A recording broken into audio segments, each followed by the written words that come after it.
But no, it But is not a no, weekend. it's Thursday, baby. Thursday's an I think underrated it's day. the. Let's be honest.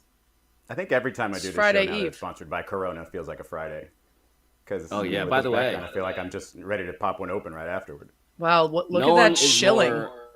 No one is more sponsored by Corona before we were even sponsored by Corona than Israel Gutierrez. By the way, hello. Yeah. Look at that. Let's just look at it. We're looking at it. Chicago, Illinois. I was unaware.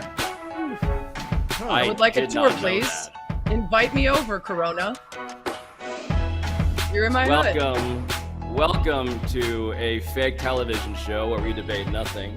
That is sponsored by Corona, which is apparently, and this is a seemingly debatable fact actually, based in Chicago, Illinois, but nonetheless, Alabaster, this is Israel Gutierrez, that is Sarah Spain, you know, it's me, your neighborhood friendly Pablo. What's going on? We're going to start the show with someone who actually has a lot more time to find his beach and enjoy a good Corona. And that's Oh, Bruce boy. Arians. Oh, Our boy. question, what do you take away from the news? That good old Bruce Arians is stepping down as coach of the Bucs. So Bruce Arians announced that he is stepping down as coach of the Bucs last night, right? This happened seemingly, I mean, to most of the football viewing public and to seemingly many of the people who work in football, a massive shock. I mean, he had spent 3 seasons coaching the Bucs, won a Super Bowl, did not win a Super Bowl this past season. Tom Brady, you may have heard of that guy, retired, unretired, etc. He named, Bruce Arians did, Todd Bowles as his immediate successor. And immediately, everyone was like, oh, Tom Brady fired Bruce Arians. And as much as we got, guys, like all of those paragraphs, all of those notes app, TLDR explanations as to how this was actually a very planned and empathetic and progressive even line of succession that everyone was totally down for, I find it really hard, despite the insistence by Bruce Arians that there is no connection at all between his stepping down and Tom Brady returning, that in fact, there is a massive connection here between his stepping down and Tom Brady returning. I'd like to hear from Sarah because I Yeah. haven't heard any opinions on this up until now, so I feel like I'm a crazy person until I heard you, Pablo. So now I want to see if Sarah makes me feel a little bit crazy. Okay, so I disagree. And maybe I'm too naive to believe what's being said by all the parties involved. And maybe it's cleaner and easier for everyone to say that this was Arian's way of making sure that, thank you. You guys ever notice that if you don't wear your AirPods for the show, they pointed out, but also if you wear them for the prep and the show, sometimes they die in the middle of the show. And then you get those little like bleep bleeps in your ears. You're like, We I'm are not going to make it. Not sponsored by Apple, clearly. No, but if they but, want to get in on the Apple, game, if then, you can make your know. My AirPods AirPods Pro last- don't die. like 2 hours instead of dying in the middle of the show. Okay, thanks, Corona. Anyway, here's the thing. I don't think that Tom Brady retires from football because of Bruce Arians when they won a Super Bowl together after living with Belichick and the Patriot way for 2 decades. And I recognize at the end of your career, when you've achieved as much as he has, and when you're already inching towards maybe wanting to spend more time with family and not having to go through the physical and mental prep that a football season requires, you're more likely to make decisions based on everything, including comfort level and relationship, as opposed to just the ambitious, bloodthirsty drive that has allowed him to play for as long as he has. So maybe in New England, it was still, I'm young enough, I still have more I want to accomplish. I'm willing to put up with anything to keep playing. And when he got to Tampa Bay, they won a Super Bowl. It was easier to say goodbye. I just don't buy that. I don't buy that Tom Brady retired because he was that fed up with Bruce Arians. For all we've heard, there was some headbutting over Tom being incredibly intense and very prepared, and Arians being a little more fly by the seat of his pants, like gunslinging, let's figure it out as we go. But that doesn't feel like enough to cause the greatest quarterback of all time to leave. He essentially gave up football for Lent and came back. And I don't think within that time, the team said, is there any way we could bring it back if we make Bruce leave? That doesn't feel right to me. The timing feels much more like Bruce allowed Bowles to take over the team with a staff that's intact in a way that keeps all the families and staff in a good position, moves them to the front office. And let's say Tom does retire in a year or two. Bruce Arians can go back and coach if he wants to. This isn't a kicking an old man out to the yard. If it was really a problem, wouldn't he be out of the team entirely and not move to the front office? Yeah. So first, before I get to my opinion, which is right in between your guys, it's just a preview.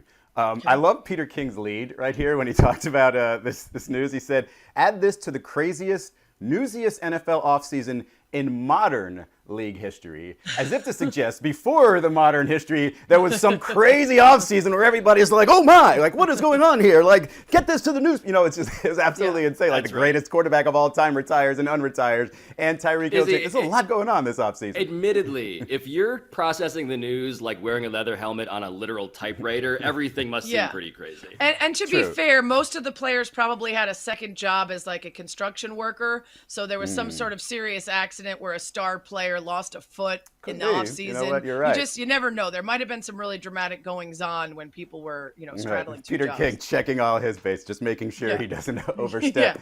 Yeah. So my first thought was, okay, Tom did have some sort of connection with Bruce Arians. He probably has no connection with Todd Bowles. This means Tom Brady's going to find his way out of Tampa. That was my first thought, because you hear all these rumors and you read all this stuff about, Brady to Miami because eventually he's going to have ownership stakes. And my thought was, here we go. Like, Bruce Arians is the one who said Tom's not going to play anywhere else. So if he's not on the sideline, maybe there's some wiggle room for him to get out. That was my first thought. But then I realized that these two aren't attached like Belichick and Brady are. Like they've shown you all season long, or last couple seasons, that they have their differences and they're not as connected. And so, according to a report, Rick Stroud of the Bucs beat writer, I forget what the newspaper's called over there now. But he said that Brady was told the same day or the day after that he announced his return, that's when Bruce Arians would be, that's when he told him that Bruce Arians would be stepping down. So I just see this as a coincidence. I see this as, potentially I could still probably knock on some doors and say, hey, what are the chances I can play somewhere else? But that the head coach and the fact that Arians is still there in some capacity probably soothes Tom Brady a little bit. And yeah, he's just going to give it a go with Tampa Bay. That's where I'm landing right now. But so many things, so many options are still out there. And I wouldn't be surprised by any of them, frankly. So, Alabaster, number one, I like how it took us 6 minutes for Izzy to utter the phrase Brady to Miami. I was wondering when that was going to happen. He's been banging that drum for a very long time, and it's not happening, and yet, of course, the drum gets banged. That was trending within 30 seconds to 1 minute, because I was on the air last night, Spain and Fitz, 7 to 9 p.m. Eastern on ESPN Radio, when this news broke. And so I'm on Twitter reacting and looking for the different pieces of information to gather about this news. And Brady to Miami is trending as quickly as Arians stepping down is, to the point where other reporters are like, wait, is Brady to Miami happening? Like they thought it was breaking news at the exact same time. That's how much the Miami people have tried to drum this up into something. I don't want that, by the way. I'm a Tua fan. I don't want Tom Brady coming in here and sitting him to the bench for a year. Just so you know. Izzy also has evaluated Tua Tagovailoa as Drew Brees, or better than Drew Brees, Alabaster. Is that the phrasing, just to get that scouting lefty report correct? Drew Brees. Prime lefty Drew Brees. Potential lefty Drew Brees, but let's not go back there. And now better than the greatest quarterback of all time in terms of who he would select for his team. But this is but the whole greatest quarterback of all time aspect of this power dynamic is why, like, it is, I think, in retrospect, going to be obvious that no, Tom Brady doesn't leave. You leave. Like, this is his place. This is his castle. Is the printer broken? Is that where we're going with blue Sharpies? What's going on here? For the podcast audience, our budget has been slashed. Has somehow resulted in us using Post-its. Maybe it's the color scheme, yellow and blue. I don't really know why that's happening. Due to the Corona sponsorship, Alabaster now works from the beach, so he does not have access to a printer. That's right. So listen, or he's drunk. The whole thing about how this is being announced, I will admit, it is very clever, because I am still going to remain an extremist on this is a conspiracy kind of subject.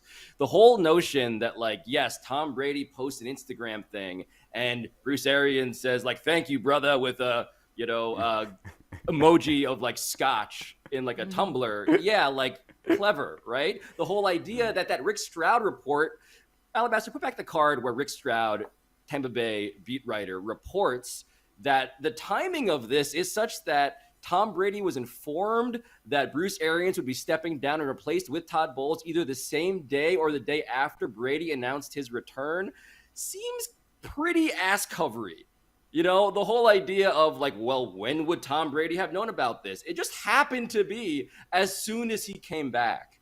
Like, I'm not saying, Sarah, that Tom Brady retired exclusively to oust Bruce Arians. I just think that when Tom Brady had his list of demands, his things he wanted as a condition of his return, he was like, I don't want that guy. I don't want the guy that I did not get along with as my farewell tour coach. Like, that guy doesn't do the job the same way that I do. I mean, but I do think it's a personality thing. I mean, that is a big risk, though, because while Todd Bowles is a respected coordinator and we know defensively has been a success, he didn't have a great success as a head coach. Now, it's impossible to separate where you're coaching from how you do as a coach, particularly when it's the Jets. But for Tom Brady to put his fate over the last year or two into the hands of a complete unknown, you could argue that he's getting much more power. And that's what a lot of folks are saying, right? When Tom Brady arrived in Tampa Bay, he wanted two things. He wanted more power and he wanted better weapons. He got the weapons. He did not necessarily get more of the power. Although a lot of what we've said about his relationship with Arians, I don't think has been informed by fact, because most will tell you that when he arrived, Bruce Arians did say, let's run what you want to run. Let's see how it goes. And how it went was a Super Bowl win. So I think that we are maybe inflating some of the relationship issues because we're used to saying Brady gets his way. Bowles could be great, and he will have more power if Bowles is the lead man. But I don't know if it's a sure thing. And yes, Alabaster, what's going on? I have one question about this. First of all, I want it to be noted that Tom Brady thanked Arians on Instagram, calling him a pioneer and a legend. I can only imagine how Bill Belichick felt after he was sort of stiffed in the initial retirement. But my second question is, like, Bowles is the defensive guy. Is it possible that Brady is actually just putting his faith in Byron Leftwich, who he was like incredibly simpatico with over the last year and allowed him to develop that system? Because that's still in place. That was my point. And then I thought you had breaking news, and that's why you needed to interject. But that's actually what the point I was trying to make is there's a big risk in putting his faith in Todd Bowles, but the power that he wanted is now more clearly there if the head coach is a defensive guy who's going to allow the OC to have more control over play calling and decision-making offensively, which means that he and Leftwich can be the people running his side of the deal. That's clearly what he would want. The question is whether or not it's a bigger risk to get rid of a really respected and successful guy in Arians that you've already won one with. No worries. Well, Izzy, look, but this is like I feel like the more we spell this out, the more obvious it is that this is Tom Brady just gaining the power that we're sort of dancing around, right? I do think New England is a useful data point here, right? Because in New England, his head coach was a defensive guy, right? He had a defensive-minded head coach, and the relationship frayed underneath for reasons having to do with a personality chemistry issue, and also, sure, arguments over how good is Tom Brady at the very end and how well can he run this offense. If you have Byron Leftwich as your yes, he has installed, I think, a preferred head coach who can handle the things that he does not know how to do. And behind the scenes, he is pretty clearly the shadow offensive coordinator. And that's not even a slight to Byron Leftwich, as much as I think Byron Leftwich is clearly being, I don't know, slotted beneath Tom Brady in the hierarchy of power here. I'm sure Byron Leftwich, in a vacuum, is objectively really good at his job. I have no reason to doubt otherwise. I just think control here matters. And this is how you get it without actually raising all of the red flags among non-conspiracists. Yeah, the head coach just handle the media, handle the clock. Don't say it's my fault after we lose. And yeah, just be the head coach. The defensive coordinator needs to handle the defense. The offensive coordinator and I will handle the offense. We'll handle the practices. We know what works. I know what works. It doesn't even matter if you don't know what works. I will tell you what works. We will execute that on game days and we move on. You don't actually need a Bruce Arians there to be that guy. It can be Todd Bowles. So yeah, and I think it's also really cool just giving the job to Todd Bowles and not having him go through sham interviews left and right. And you're giving a black assistant head coach, which is obviously a topic of discussion right here lately. So yeah, I do think that Tom Brady figures don't need that. And if we don't get along, then might as well just move him somewhere else so that we can let this machine, work more smoothly. It does feel, Sarah, it does feel like, on the one hand, I think it's absolutely fair to point out, as he does, that like what Bruce Arians is doing and what he has said now publicly in these very long messages about Todd Bowles and why he's giving it and the timeline and how it's special, right? He's going to take over a team that's actually good. It's so rare to get a black head coach to take over any team that's a winning scenario. All of that is fair. I'm sure that's sincere. Bruce Arians has been a champion of like actual progressive hiring practices in the NFL. That's unimpeachable. I also just think that Tom Brady's like, hey, man, seems like it's time for you to move on. And maybe this is all just very conveniently happening. Yeah, so I'm interested in the Todd Bowles aspect on the one hand because there is a consistency across the staff and a team that was already successful. But I do wonder whether this inhibits his ability to make this team his own and in any way affects whether or not he would be able to replace staff members with his own chosen people or have this feel truly like his team instead of Arians' team that he inherits. Now, I would imagine a lot of the people that he works with are people he would retain. And that's something that Bruce has mentioned, that his wife in particular said to him, you're in charge of 37 people and their families. If you step down, he said this to Peter King as well, if I step down, all those people will probably get fired. That's what happens when a new regime comes in. Instead, I time this so that the NFL would have to set a new precedent allowing interviews now instead of during the official offseason. And so instead of having to go through all of that, I just transition it over and he takes everything over as it is.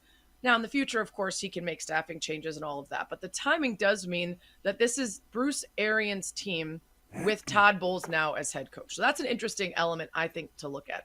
I also wonder if you guys are going to go with the assumption that this was Brady retiring as a threat and calling them up and saying, but I would be willing to come back if it's not Bruce anymore. Then did the team make the right move, prioritizing an aging quarterback over an aging coach, both of whom have had success? Absolutely. I mean, I don't think that's Sarah. It almost feels like you just went a quarter Kellerman there. It almost felt like you were about to. I didn't answer the question. I asked it. I know, of but. No, but you even pieced even together framing the path so well. That's right. That's right. I actually think they chose right. I'm just asking you that because there's an argument to be made for Tom Brady could get hurt in the first play, and now you've got this guy who had just shown this model for success in the league. And while he's old, he ain't Pete Carroll, who, by the way, the Seahawks went ahead and chose the 70-year-old coach. That's right. Over their quarterback. That's right. So I was not positing that question because I disagree with the decision by the team.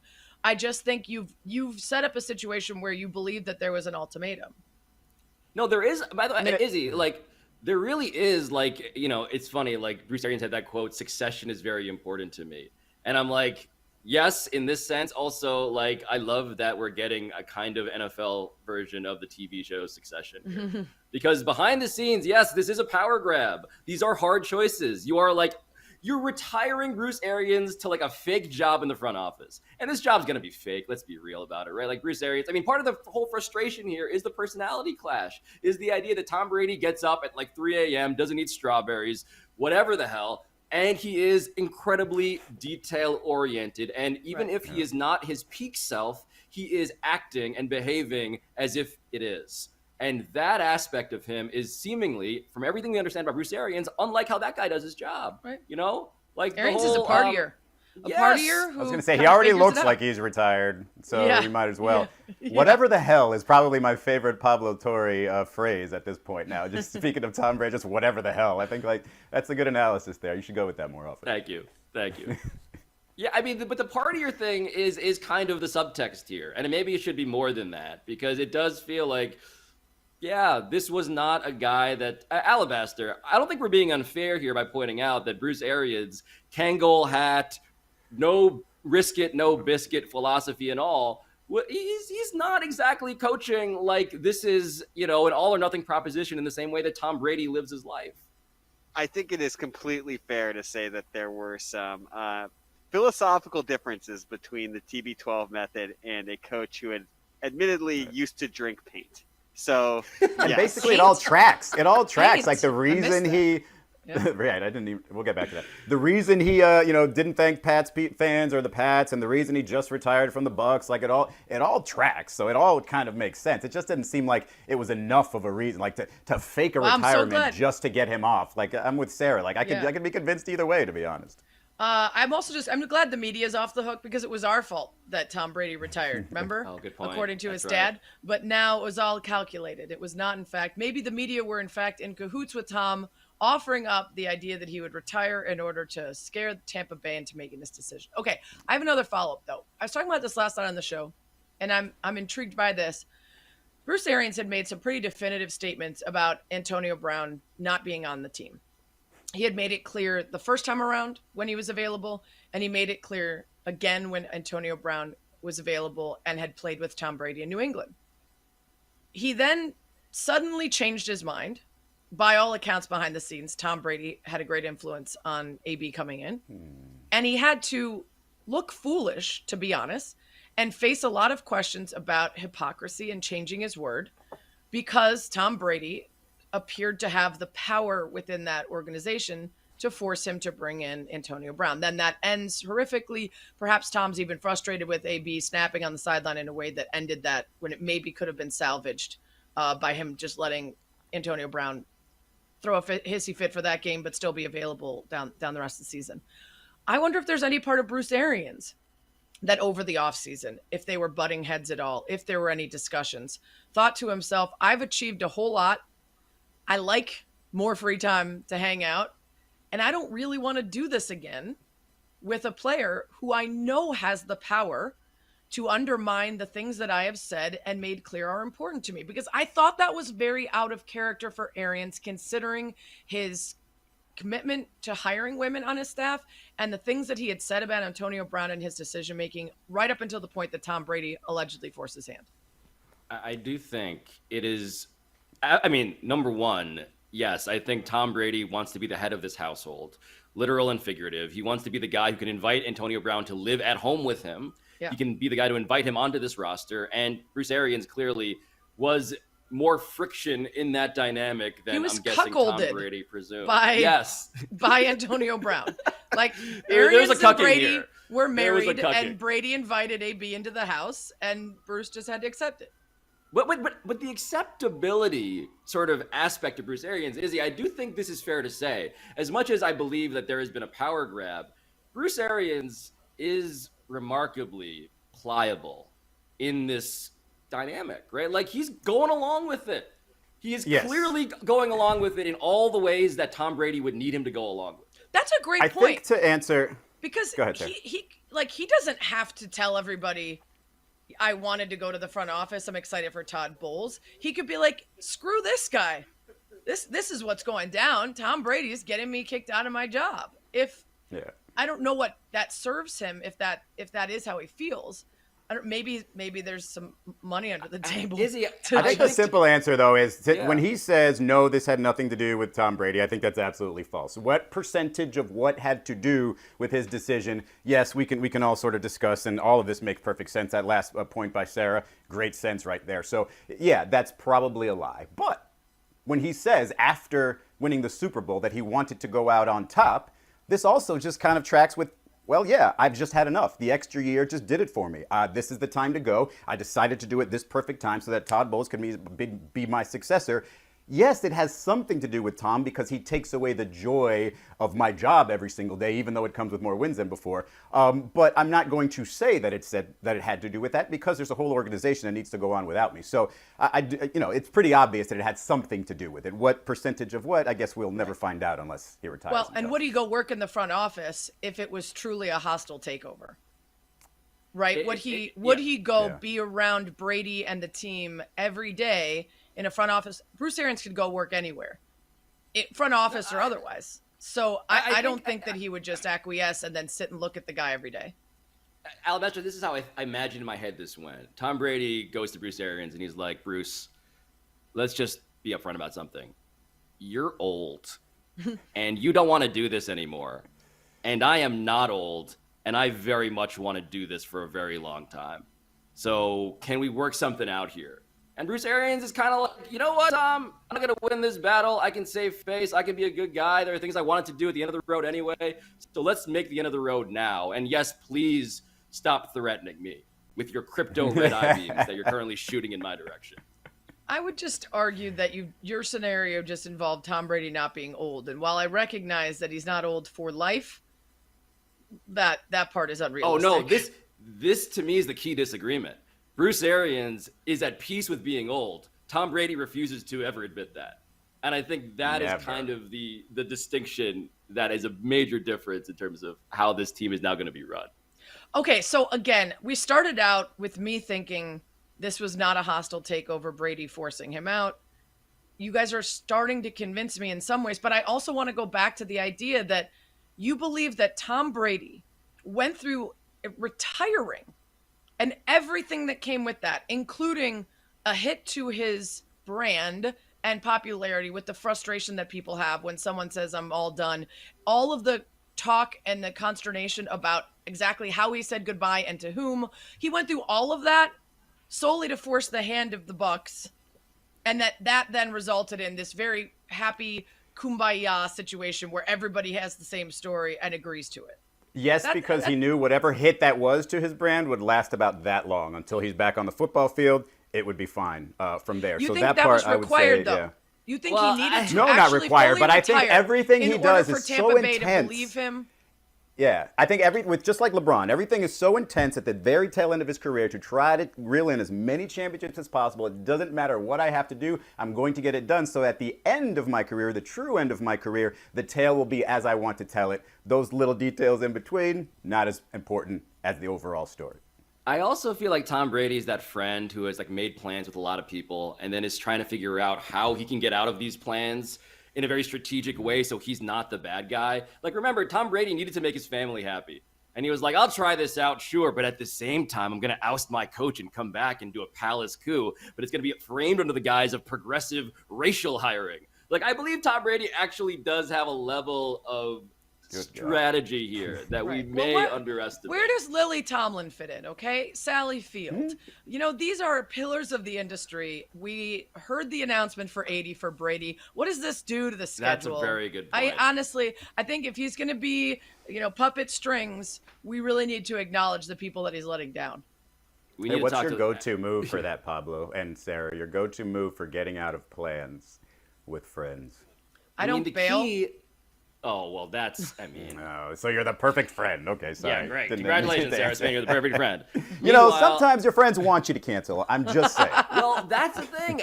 As in the case of Tom Brady and Bruce Arians, Alabaster, you kind of need to get your friend to want to cancel so that you're not the guy who's doing the canceling.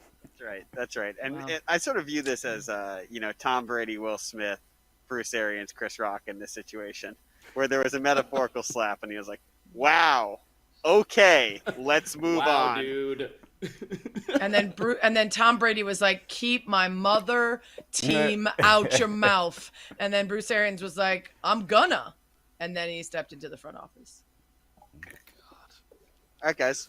Perfect. Well, that was a lot of hot takes. I think we could all cool down with a nice Corona and talk about the Heat. Really nailed that. Oh my goodness. And our question. Nothing beats the Heat like a good Corona. That's right. Especially if you're down in Miami after a victory by Izzy's beloved Miami Heat. And our question. Heat culture. Did last night's victory over the Celtics change your opinion about either team?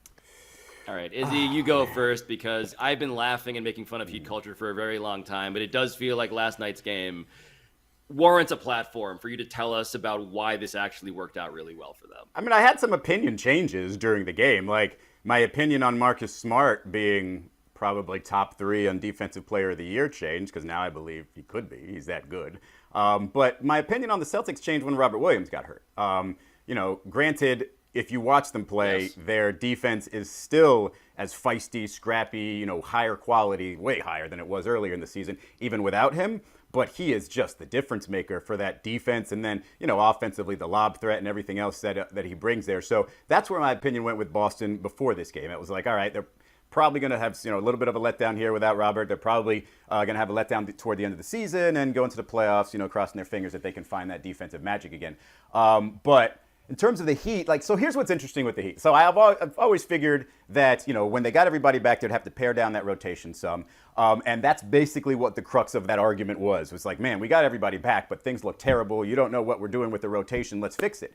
And so now they've basically gotten to a place where they're very specific about what they want out there. It's not free flow. It's free flowing to the sense that, hey, we're playing basketball here, but they need to know where the play starts, what the intention is, where the guys are spacing, and just being a lot more methodical when it comes to that and being more certain with it. And that's where Jimmy Butler's the most comfortable. Like, he is not the most free flowing, creative offensive player. When he knows what the offense is supposed to do, that's where he's at his best. And so you look at last night, and maybe that takes the ball some out of Tyler Hero's hands, because it's like, hey, we know you're going to be able to create, but we need to be sure about what we're doing here. So when you get your chances, take them. He only had 12 points. There were 12 huge points, like some of those in the second quarter, keeping them from being blown out, basically.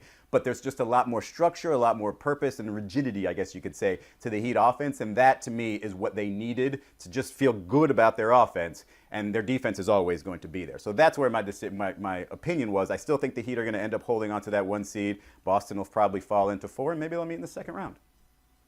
I just hate, Sarah, that, like, again, as somebody who likes to laugh at Heat culture, I just hate that we had a very public actual fight between Eric Spoelstra and Jimmy Butler, and we have not really seen the suffering as a result of it, which does feed all of the whole, like, you know, well, you didn't whatever watch that the Nets hell. game on Saturday. Then there was some suffering going on there. But. They suffered. 4-game skid, right? And it came right around. Was right after that. But to do this against, I mean, this is why I say, like, they haven't really suffered, is because I also agree that they're going to remain the 1 seed, right? And the Celtics are this team. I love this sort of, like, rivalry that's emerged between Boston and Miami for a couple of reasons. But one of which is the fact that when you have Robert Williams, Time Lord, on the floor, you have a guy who can switch everything. You have a guy who is the NBA leader in field goal percentage against. He's a defensive player of the year candidate. Probably wasn't going to win it, but is the guy that makes the entire Boston Celtics defense kind of work. And on the opposite end, what the Miami Heat did to the Celtics offense, which had been surprisingly great, is that they snuffed out Jason Tatum and Jaylen Brown. 7 combined points for Tatum in the fourth quarter. Yeah. Yes, 2 for Tatum, 7 combined, 3 of 13 from the field. I mean, that is supposed to be the thing that carries the Boston Celtics in their sort of, like, what are they now, like 24-6 since, like, the new year started or whatever it is, somewhere around there. Like, you lose Robert Williams and you have those 2 guys now, like, laying a giant egg in the fourth quarter. That's where the Heat have to feel good for all of the drama that they've experienced. So you guys both tackled this from the Heat side of things, and I think there's obviously merit to that discussion. And Izzy, to your point, that rigidity, that ability to put into place things and then execute on them and figure those things out before you get to the postseason, when execution is going to be extra important against a super tough, super packed top of the East. We didn't reflect on the side of the other side of the ball with the Celtics, where execution was the entire problem. You can, of course, credit the Heat for forcing them into mistakes, but 19 turnovers, a lack of focus, an immaturity in the way they handled the tough minutes at the end of the game. Yeah, they struggled in part because of the Heat defense, but you can't overlook the fact that this is a team that has folded in on itself at numerous occasions throughout the season. That was much more relevant early on. They constantly argue with the officials, and sometimes it takes them out of defensive plays. They get into one-on-one situations too much when things start to fall apart. These are things the Celtics do to themselves in addition to whatever their opponent is trying to force them into. So I think you can look at what the Heat did and absolutely commend them, especially after they just had that losing skid, for bringing things back together and getting right as the postseason comes along. Yeah. But you have to look at also what the Celtics do wrong in these situations, because it is that lack of maturity and that inability to come together in those moments, and instead they start to fall apart, and it becomes fighting with the refs and each other, getting technicals at the end, and it's, sort of out of frustration. That's the stuff that I think should worry Celtics fans the most when they enter what's going to be some series where teams can get under their skin and try to force that out of them. Jason Tatum was the one who got the frustration technical there yesterday, and that's always been, Sarah, to your point, like that's always been my big question with the Celtics. When you put them in a 7-game series, when a team like Miami or Milwaukee or whoever gives all of that attention to Jason Tatum and forces, now all of a sudden, he's making quick decisions, but he's got he doesn't know where the double's coming from, he doesn't know when it's coming, it throws him off. And, the Heat have been particularly successful with that against him at times. Same with Embiid, when that's what worries me sometimes about James Harden carrying a team. If one or the other gets basically taken out by a double, is the other one going to be able to handle it? And so That's what I've always worried about with the Celtics. I thought this version of them, though, with this defense and not really putting that much pressure on him individually to score, is exactly what could unlock him, right? And you've seen it. He's basically been the best offensive player since about January. But this is where I differentiate him from KD. Like, when things get that tough, KD can still find his spot, rise up, and get the shot. Yes. I don't see that enough from Jason Tatum. Like, he allowed Max Strus last night to affect him way too much defensively. And go ahead and ask Kevin Durant, with all due respect to Max Strus, go and ask Kevin Durant if he thinks Max Strus is going to affect him in the fourth quarter of an important game. He's probably going to say no chance. I mean, there are very few people that you could hold up next to Kevin Durant in the league, not to mention an under 25 or 25 and under player. So I think there's growth clearly that we could see from Tatum in the future. But I do think that that's ultimately, when you look across an East that is separated by so few games and is going to do some more shuffling before the postseason is decided. Crazy. It's going to come down to Close. not just talent, but execution and whether you can, in those moments of uncertainty at the end of games, follow through with the plan. And I think the Heat are working towards proving to us that they can. Although, again, they just had that skid and they just had that blow up. And there are moments where they're as volatile as any team. But I think the East is full of teams that have the potential for collapse, and that is why, as we get closer to the postseason, people ask me who the favorites are. I'm like, I don't know. Is James Harden going to forget how to basketball again? You can't even project the matchups. It's so difficult right now. No. I mean, Alabaster, okay, what do you want? What the hell do you want? Sarah, I gotta say, really gonna agree with you. You're right. It's gonna come down to talent and execution. 100%. It's going to be whichever team scores more points than the others. That's not my point, Alabaster. Good coaching. But they were talking a lot about talent, and I was simply pointing out that the Celtics have had the talent since January. They've been able to show up and match up. Unfortunately, it's when they take themselves out because of execution. Thank you for But here's the, before Sarah executes Alabaster, I do want to point out something about the standings, right? Like, we're talking about how great it is that the Heat are retaining the number one seed. I also come to this topic as a person who was quietly very glad that the Sixers have now lost to the Suns and also more recently to the Bucs, because here are the standings right now, right? The Heat are the 1 seed, 49 wins. The Bucs are the 2 seed, 47 wins. The Sixers are the 3 seed, 46 wins, 29 losses. The Celtics, 47 wins, 30 losses, the 4 seed. Then the Bulls, then the Raptors, and then scrolling down, the Cavs, the Nets, the Hornets, the Hawks. That rounds out the bottom of the Eastern Conference standings. Izzy, man, we just talked about how Kevin Durant doesn't fear Max Strus. Kevin Durant's gonna get Max Strus. Like, that's the thing that I would be terrified. I mean, the whole chaos of this, even before we get to the fact that Toronto quietly, because of their not quietly anymore, but Toronto, because of their vaccine protocols, actually has home court advantages in ways that nobody else has in the NBA especially anymore. when the Sixers and the Celtics are refusing to say whether, was it the Celtics? Yeah. Sixers and the Celtics refusing to say whether they're fully vaccinated, which means they ain't, because if you are, you're going to just say, yes, we are. You're not going to leave it open. This is why that race to the top isn't really a race. It's just kind of like people just kind of shoving around. It's like when the guy's trying to catch the at a wedding. I don't know what they call that, the garter. It's like, I don't really want it, but I guess I'll take it. Because you don't know what the matchup is going to be. And, man, you just don't want to be that unlucky team. Now, look, let's be real here. The Nets' defense has been pretty bad, and they've been a little bit erratic even since Kyrie Irving has been granted the green light to play. So it would be absolutely crazy if they didn't make the playoffs, but that remains a possibility. Okay, so you absolutely cannot give up on the number 1 seed just because of the chance that Brooklyn gets in and they're your opponent, because you got to say to yourself, look, they have enough faults where I feel like over a 7-game series we'll come out on top. It might be a pain in the butt, and it might be the worst possible first round scenario, but I'm not going to dodge it. Yeah, maybe this is just obvious because I am a priest of the process, but I'm dodging the hell out of that. I don't care, dude. The idea that I'm going to get Kevin Durant and Kyrie Irving in my first round series because I'm really great at basketball, no thanks. You guys can have that fake award of number 1 seed in the Eastern Conference that nobody cares about. Well, I will say the Harden like versus the Nets sets up for the most dramatic first round / offseason, in the Northeast as far as basketball is concerned in a long time. Yes. And that's even getting before we get to the fact that maybe Kyrie Irving will end up playing in Cleveland at some point.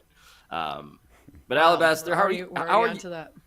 Oh yeah, no. I mean, all of these things are possible because the standings, Alabaster, are truly day to day, hour to hour. There was a point where like I was sure that the Sixers were the 4 seed, and then I looked at the standings like 30 minutes later. I was like, oh, that's no longer the case. Yeah, I have no idea the what's happening. The Bulls need to like not completely lay an egg, or they could find themselves sliding all the way down to like the play-in tournament or out. It's wild. Yes, and I would not feel good about the Bulls' wins. chances if they got into the play-in because they've been sliding so far. So yeah, hold your ground, people. Yep. It's all, there are a lot of moving pieces because the Nets could even end up in the 7, and all of this jockeying to get out of the 1 could be for nothing, and the 2 seed Celtics or Bucks or whomever might have to face the 3 seed might be that comfortable spot. I agree. Where you'll avoid the Nets, you'll get a first round at home. Yep. Not a terrible place. All right, we're going to move on to a few if-thens where I will give you a statement and you guys will finish it. And we're going to stick with the NBA. And that's because Paul George came back from his elbow injury and looked awesome. And the Clippers are now another shadow contender if their team gets healthy. And our question, Paul George goes off against Sarah's Bulls tonight, then blank. Guys, speaking of my Bulls, what kind of bad luck do we have to get Paul George Clippers instead of Clippers without Paul George that everybody else has gotten to enjoy for however long? Yeah, Paul George, 34 last night in that comeback win. This is not someone that the Bulls will have any success slowing down. They have trouble with guards in the lane. They just have trouble against people with his skill set in general, and they've been struggling. I'm still trying to stay enthusiastic and positive about the giant step forward that my team took this year, but there's such a noticeable difference with Lonzo Ball out. With Caruso back, it helps, but that just completely changes their defensive ability. It's been obvious, and then of late, it's been more than just that. They just haven't clicked. So if Paul George comes back and is hot against my Bulls and the Clippers win, then I won't be surprised, which is sad because I just think my Bulls are having a crisis of conscience right now, and Paul George has been waiting for this opportunity to come back and show the league he still got it. So I went a little too specific with this, where I'm saying if Paul George goes off against Sarah's Bulls tonight, then the Minnesota Timberwolves will not make the playoffs. And the reason I say that is because you just look at the matchups in the play-in. You've got the Clippers potentially meeting the Timberwolves in that first game, and I like the Clippers' chances there, right? And then I'm thinking, you know what? If it's the Lakers, if the Lakers happen to win that 9-10 matchup, and they've got Anthony Davis back, and it's a young Pelicans, Minnesota Lakers, team, yeah. and it's just like, I think the Lakers could possibly beat Minnesota, and I think Minnesota's out of the playoffs, and the Lakers are in. So I think if the Bulls win here, then maybe things are in question here, and the Clippers aren't as strong as I think. But I think if that happens again, that's where I'm going with it. I like how Izzy went full domino meme. Yeah. Like it started with Paul George's return and ends with Karl Anthony Towns. Trying to figure out if Bruce Arians is a domino. It's either that or It's Always Sunny board. Going. He's got the red. Well, actually, you know what? I'm gonna one up Izzy on the conspiratorial domino effect here, because I think that if Paul George goes off against Sarah's Bulls tonight, then we're gonna see Kawhi Leonard. Like, Kawhi Leonard is going to get up off his fake hospital bed where he's been resting because he doesn't think the season's worth playing in.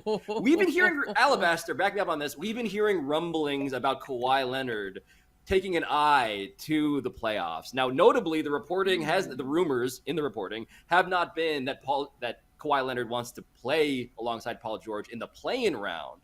But if they get out of the play-in, that first-round matchup, Kawhi Leonard might be there, which changes literally everything about the Western Conference and the NBA championship in general. Yes, I can corroborate that. There are rumors that he is playing 5-on-5 and could be cleared to play professional basketball in games in April, which obviously so you're picking the a Clippers in a matchup with the Grizzlies in that scenario if it's a 7-2? I mean, if Kawhi Leonard's healthy, and we just got that. There was this one video of him like working out strenuously pregame. I forget at what arena it was, but like I think that is a really close series. I mean, if Ja Morant sits it out, I think the Grizzlies have a chance. If he sits it out, because they're 18-2 they're so without good him. Without him. Yeah.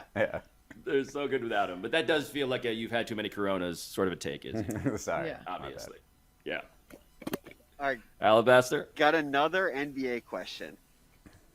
This is talking about, a couple of the sleeping giants in the East. And we have another good matchup. And it's if the Bucs beat the Nets after beating the Sixers, which is a very dramatic game, then blank.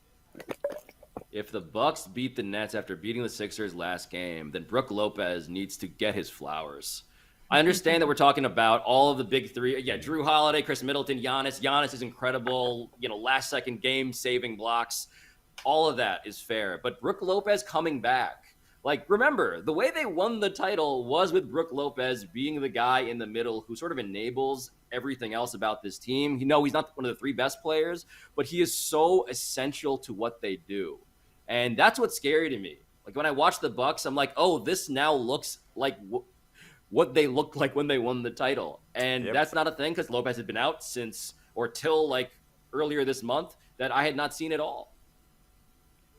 To me, yeah, my thing on the Bucs is like this last surge is if it gets them the 1 seed, which is perfectly possible. If Giannis keeps going off for 40 and 15 like he did 14, I think maybe against the Sixers, then I think this late push is going to build enough of a resume for him to be MVP again. I think that's what's going to end up happening. I think Jokic's numbers are the ones that everybody's going to, look at and say, man, he seems to be slightly ahead of everybody else, but just dig a little bit maybe. And, some of those assists that Jokic is being granted, probably fluffing the numbers up a little bit. I do think that Giannis will end up winning the MVP. You're saying in Denver, they're going Oklahoma City scorekeeper on this? They're doing what they did to Russell Westbrook. They're padding those look numbers. At some of these assists. Go look at some of these assists that come after like 3 or 4 dribbles. And it's like, wow, that's crazy. Jokic. So, yeah, I mean, okay. I'm not saying people are going to look into that enough to not give it to him. I think he might actually get it, but I think it should be, if this happens, then I think the Bucs are going to roll the rest of this, 5-6 games that are left, and Giannis should be the MVP. I don't think that's going to happen. I think there are people who are too set in their ways about the conversation they've already had in their heads back and forth between Embiid and Jokic. And I think the needle has shifted to the Jokic side of things. If you look, something like the biggest advanced metrics, he's leading the league in 4 out of 5 of them. Numbers wise, it's not really an argument. It's just a matter of getting people over the hump of aesthetically whether or not they appreciate his Although game his the way on-off they should. numbers are pretty interesting too. They're a little stretched there. They were better without him on the floor, but go ahead. I think that there's clearly an argument for Giannis, but having already won it a couple times, we always in the NBA do the whose turn it is, and we haven't talked about him all year in that way, which was going to be my point to this question. If the Bucs beat the Nets after beating the Sixers last game, then we might finally talk about them as much as we should have been doing this entire season, but haven't because they ain't got no drama. Why aren't we talking about the Bucs? Because none of their very serious stars have been injured significantly. Of course, Lopez is a big piece, but it hasn't been Giannis missing sincere time. They aren't fighting with each other. No one has forced a trade out.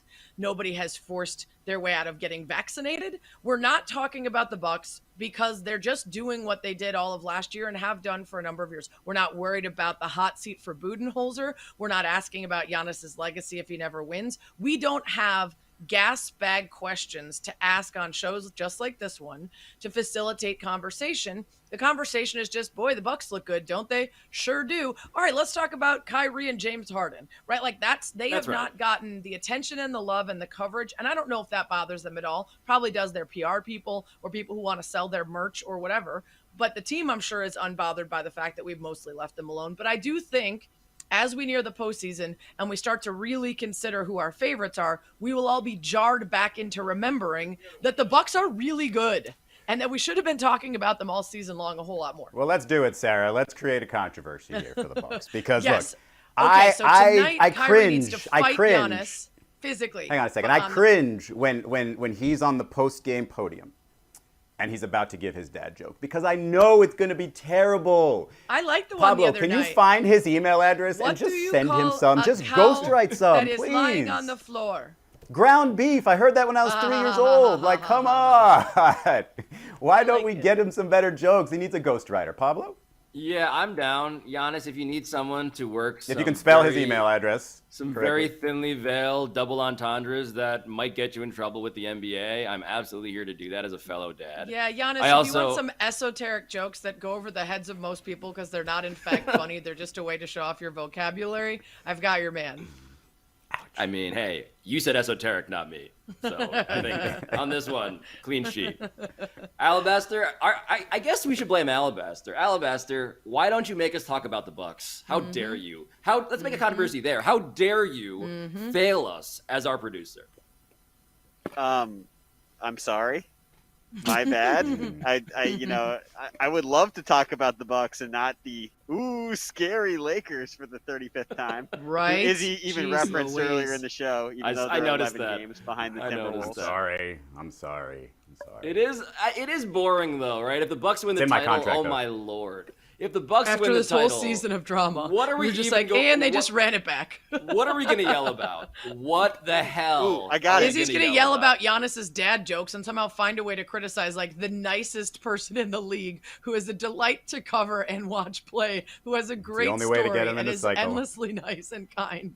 Guys, Izzy's gonna Boring. find a I way. got one for us. I have an if then. Okay. If the Bucs win the title this year, then does Giannis enter the GOAT debate?